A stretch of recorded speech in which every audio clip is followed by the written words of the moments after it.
Hello friends, welcome to Mithan tips. இன்றைக்கி Friday evening to night routine vlog தான் பார்க்க போகிறோம். ஃப்ரைடே ஆச்சு அப்படின்னாலே நான் பக்கத்தில் இருக்க ஏதாவது ஒரு கோவில் போயிடுவேன். மோஸ்ட்லி சுப்பிரமணியர் கோவிலுக்கு போயிடுவேன். மிதுனை ஸ்கூலுக்கெல்லாம் அனுப்பிட்டு அந்த மாதிரி போயிடுவேன் 10 மணிக்கு மேலே காலையில். அப்படி இல்லை அப்படின்னா ஈவினிங் டைம் போகிறோம் அப்படின்னா சமத்தூர் சிவன் கோவிலுக்கு போவேன். ஸோ இன்றைக்கி மிதுன் வந்ததுக்கப்புறமா ஈவினிங் சுப்பிரமணியர் கோவிலுக்கே போகலாம் அப்படின்னு சொல்லிட்டு 3 பேரும், நான் மிதுன் அவங்க அப்பா 3 பேரும் போகலான்னு சொல்லிட்டு மிதுனுக்காக வெயிட் பண்ணிட்டு இருந்தோம். ஸோ அவன் வந்ததும் அவனை குளிக்க வச்சுட்டு லைட்டாக சாப்பிட வச்சுட்டு கிளம்பிட்டோம்.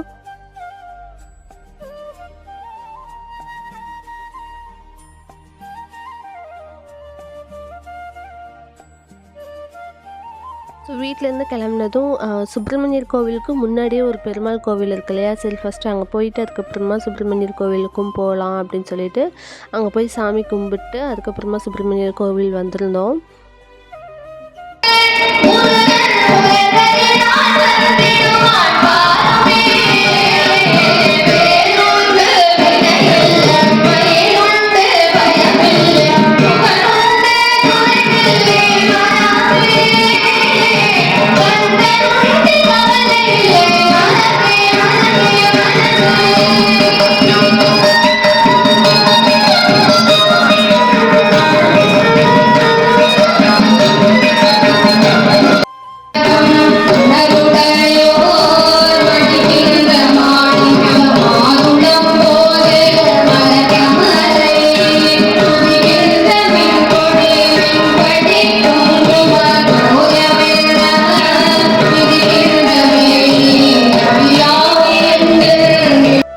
மார்கழி வெள்ளிக்கிழமை அப்படிங்கிறதுனாலேயே என்னவோ அங்கே பாட்டு பாடிட்டு இருந்தாங்க.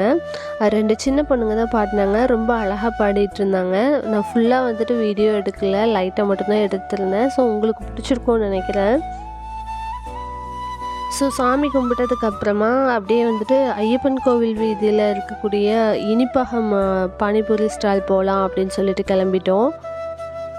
இங்கே ஏற்கனவே 2 தடவை வந்திருக்கோம். இங்கே டேஸ்ட் வைஸும் சரி, அதே மாதிரி கொஞ்சம் நீட்டாகவும் இருக்கும் அப்படிங்கிறதுனால இங்கே வருவோம். ரேட் எல்லாமே கூட ரீசனபிளாக தான் இருக்கும்.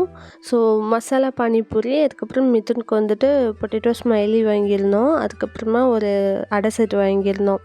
எல்லாமே நல்லா இருந்தது. பொதுவாக நாய் இருந்துச்சு அப்படின்னா பூனையை பற்றி நம்ம கவலைப்பட வேண்டியதில்லை. ஏன்னா இல்லைனா பூனை வந்துச்சு அப்படின்னா பாலை ஃபுல்லாக குடிச்சிட்டு போயிடும். ஆனால் நம்ம மில்கி நம்ம வீட்டு பக்கம் எந்த பூனை வந்தாலும் உடனே அது கூட ஃப்ரெண்ட் ஆயிரும். ஃப்ரெண்ட் ஆகிறது மட்டும் இல்லாமல் வீட்டுக்குள்ளேயும் அனுப்பி விட்டுரும். பாருங்கள் இப்போ என்ன பண்ணுறான்னு சொல்லிட்டு.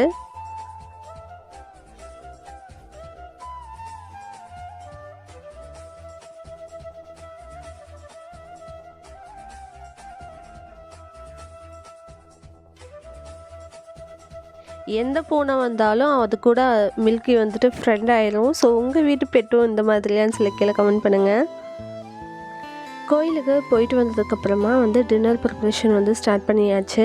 இன்றைக்கி தோசை மாவு இருக்கனால சரி காலிஃப்ளவர் குழம்பு வச்சுட்டு அந்த நெக்ஸ்ட் டேக்கும் ஆயிரும் அப்படின்னு சொல்லிட்டு காலிஃப்ளவர் குழம்பு வைக்க ப்ரிப்பேர் பண்ண ஸ்டார்ட் பண்ணியாச்சு. எப்போதுமே வெங்காயம் வாங்கினேன் அப்படின்னா இந்த மாதிரி முரத்தில் தான் போட்டு வச்சுக்குவேன். அப்போ தான் உங்களுக்கு ஏகமாக இருக்கும்போது சீக்கிரமாக கெட்டு போகாது, நல்லா காத்தார இருக்கும்.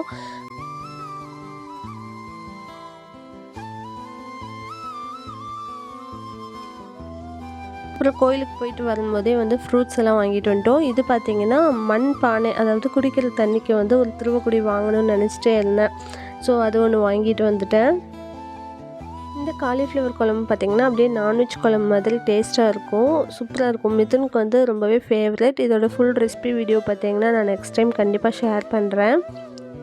இது ஒயிட் ரைஸ், சப்பாத்தி, கோதுமை தோசை, ராகி களி, இது எல்லாத்துக்குமே சூப்பராக இருக்கும்.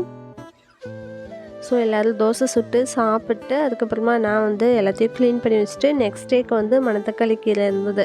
சரி அதை க்ளீன் பண்ணிடலான்னு சொல்லிட்டு அதை க்ளீன் பண்ணிகிட்டு இருந்தேன். ஸோ இப்படி தான் என்னோடய ஈவினிங் டு நைட் ரொட்டீன் போச்சு. உங்களுக்கு பிடிச்சிருந்தா லைக், ஷேர் அண்ட் கமெண்ட் பண்ணுங்கள். தேங்க்யூ.